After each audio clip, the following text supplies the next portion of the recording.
তবে এই জন্য বলছি যে গণতন্ত্র এটা কুফরি মতবাদ, এটা আপনি বুঝলেন। এখন আমাদের দেশে যারা ভোট দেয়, আপনি সবাইকে কাফের বলা শুরু করলেন, এটা হবে কিনা? এইটা খুব গুরুত্বপূর্ণ বিষয়, খেয়াল রাখবেন। আপনি অনেকে ভুল করে ফেলেন, কাল পাইকারি কাফের বলা শুরু করে দেয়। না, আমরা তাকফির করতে যাচ্ছি না, এটা মনে রাখবেন। এই কাজটা কুফরি কাজ। এই কাজটা কি? ভোট দেওয়া নিশ্চয়ই কুফরি কাজ, এতে কোনো সন্দেহ নাই। ভোট দেওয়া কি কুফরি কাজ?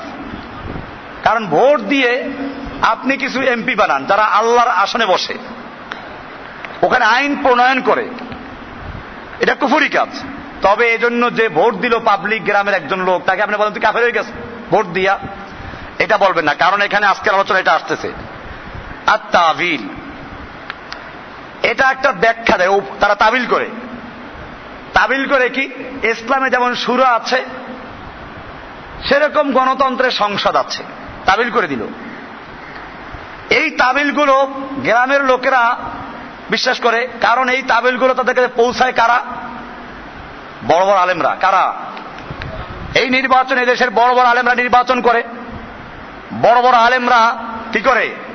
নির্বাচন অংশগ্রহণ করে এবং স্বপ্নেও দেখে 151টা সিট পেয়ে গেলে নাকি যেদিন সংসদে বসবে পরের দিন নাকি এদেশের সোনালী ব্যাংক, রূপালী ব্যাংক, পূবালী ব্যাংক সবগুলো ইসলামী ব্যাংকে পরিণত হয়ে যাবে। নাউজুবিল্লাহ মিন যালিক। এই জন্য ভোট দেওয়া একটা পবিত্র আমানত বলে কেউ, এদেশে বড় বড় বক্তারা বলে, আলেমরা বলে পবিত্র আমানত। কেউ আবার আরো একটু অ্যাডভান্স করে বলে ভোট দেওয়া একটা জিহাদ। ভোট দেওয়া কি? জিহাদ বলে ফেলে। এইগুলো আলেমরা বলার কারণে পাবলিক কি করবে? এখন যে পাবলিক গুলো ভোট দেয়, এগুলো আপনি কাফের বলেন না, কারণ এরা পাইছে ওই ইসলাম। আপনি এদেরকে ইসলাম বুঝান ভালো করে, এরপরে দেখেন সে যদি বুঝে শুনে এরপরে অস্বীকার করে, সেইটা ভিন্ন কথা। তবে তাবিল থাকলেই হবে না, তাবিলের সপক্ষে দলিল লাগবে। কি লাগবে? দলিল ভিত্তিক তাবিল হলে গ্রহণযোগ্য। সে দলিলটাও দলিলে মোতাবার হতে হবে। এখন যে আমি কথাটা বললাম যে আলেমরা শিখিয়ে দিল যে ইসলামে তো শুরা আছে, ভাই শুরাটা কেমনে হয়? ইসলামে গণতন্ত্র না, ইসলামে শুরা আছে ঠিক। সেই শুরাটা হচ্ছে যে আহলুল হল্লে ওয়াল আকদ, যাদের মধ্যে নেতা নির্বাচন করার মতো যোগ্যতা আছে, জ্ঞান আছে, বিবেক বুদ্ধি আছে এবং দ্বীনি এলেম আছে। দুইটা জিনিস, কোরআন হাদিসের এলেমও আছে এবং তার সঙ্গে নেতৃত্ব নির্বাচন করার মতো যোগ্যতাও আছে।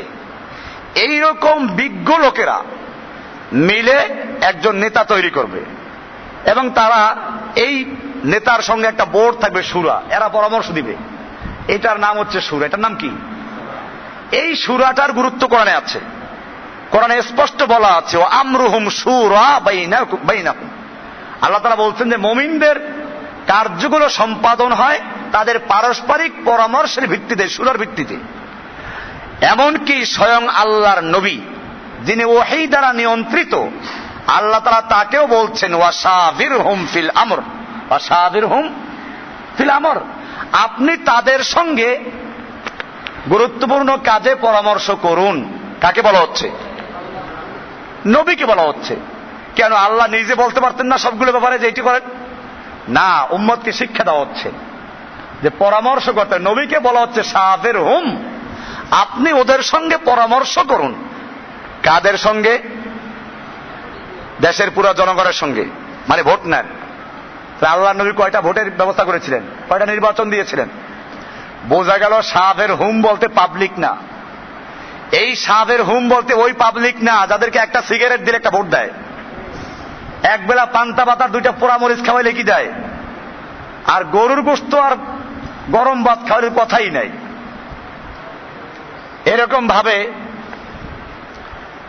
যারা 500 টাকা একটা শাড়ি দিলে ভোট দেয়, এগুলো চলে, খোঁজ নিয়ে দেখবেন। এই রকম লোকদের সঙ্গে পরামর্শ করতে বলেছেন আল্লাহর রাসূলকে আল্লাহ। এটা না, কোরআনে স্পষ্ট বলা আছে ওয়াইং তোতে আকসারা মান ফিল আরদ, হে নবী আপনি যদি এই পৃথিবীতে যারা বসবাস করছে এদের সংখ্যাগরিষ্ঠ অধিকাংশ লোকের মতের অনুসরণ করেন, ইউদিল্লুকা আন সাবিলিল্লাহি, তারা আপনাকে আল্লাহর রাস্তার থেকে গোমরাহ করে ফেলবে, পথভ্রষ্ট করে ফেলবে, আপনাকে আল্লাহর রাস্তার থেকে সরাই দিবে। এর চেয়ে স্পষ্ট আয়াত আর দরকার আছে কিছু? এর চেয়ে এখন যারা কোরআন যদি কেউ না মানে, আল্লাহ তাআলা নবীকেও বলছেন যে খবরদার সংখ্যাগরিষ্ঠ লোকদের মতের অনুসরণ করবেন না। এরপরে মুমিনদেরকেও বলতেছেন, আল্লাহ ওয়াজ করছেন যে তোমরা নবীকে চাপ দিও না। ওয়ালামু আন্না ফীকুম রাসূলাল্লাহ, জেনে রাখো তোমাদের মধ্যে রয়েছেন আল্লাহর রাসূল। লাউ ইউতিউকুম ফী কাসীরিম মিনাল আমরে, তিনি যদি অধিকাংশ ক্ষেত্রে তোমাদের আনুগত্য করেন, তোমাদের ভোট তোমাদের মতের অনুসরণ করেন, লা আনিতুম, তাহলে তোমাদের কষ্ট হবে। তোমাদের কি হবে? কষ্ট হবে। এরপরে আল্লাহ তাআলা কোরআনের কত আয়াতে বললেন আকসারুহুম লা ইয়াকিলুন, বেশিরভাগ লোক অবুঝ। আকসারুহুম লা ইয়াশকুরুন, বেশিরভাগ লোক অকৃতজ্ঞ। আকসারুহুম গাফিলুন, বেশিরভাগ লোক গাফেল, অমনোযোগী, বোকা, তারা বধির। এইরকম ভাবে কি করে এরা শুনেও শোনে না। এরপরে আল্লাহ বলছেন যারা ইমানদার, এই যারা মুমিন দাবি করে, সূরা ইউসুফের কত নম্বর আয়াত? আমা ইউমিনু আকসারুহুম বিল্লাহি ইল্লা ওয়া হুম মুশরিকুন। এই যে ইমানদার তুমি যাদেরকে দেখতে পাচ্ছ, এরাও বেশিরভাগ লোকেরা ইমান আনা সত্ত্বেও মুশরিক। অর্থাৎ তারা ইমান আনে শিরক মিলাইয়া, শিরক যুক্ত অবস্থায় আল্লাহকেও বিশ্বাস করে, সাথে শিরকও করে। তাহলে বেশিরভাগ লোক মুশরিক, বেশিরভাগ ইমানদারও মুশরিক। বেশিরভাগ ইমানদারও কি?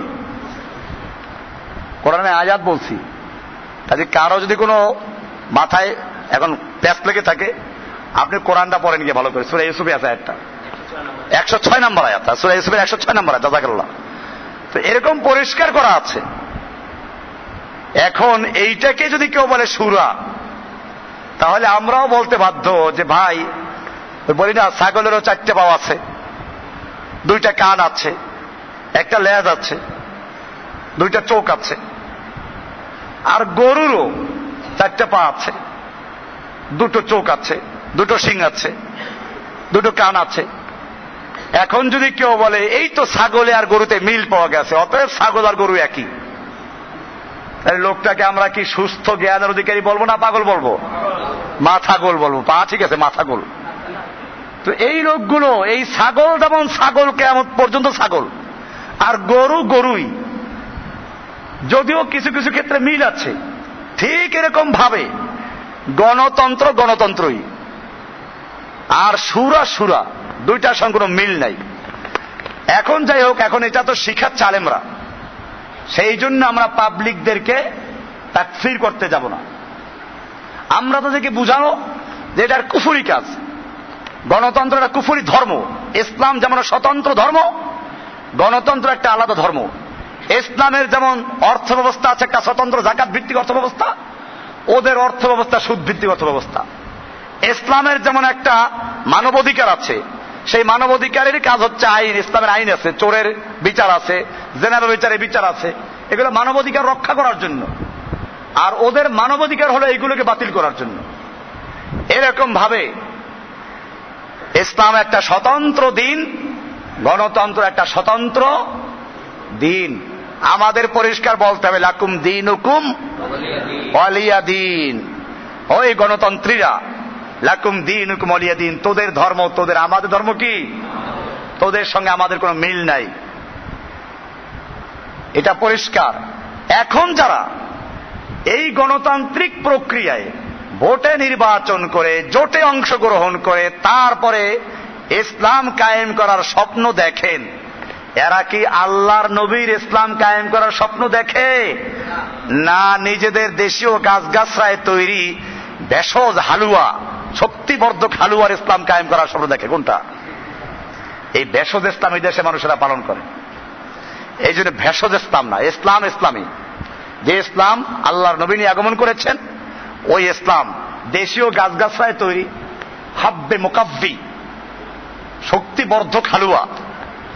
এই দেশীয় গাছগাছ তৈরি হালুয়া খাইয়া এই ইসলাম দিয়ে কুফফারদের মোকাবেলা করা যাবে না।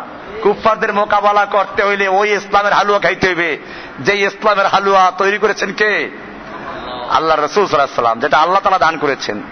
ওইখানে হালুয়া কম, আসলে মানে হালুয়া নয়, আছে শুকনো খেজুর, শুকনো রুটি, এই না খেয়ে থাকা, এইগুলো সাহাবায়ে কেরাম করেছেন, গাছের পাতা খেয়ে থেকেছেন।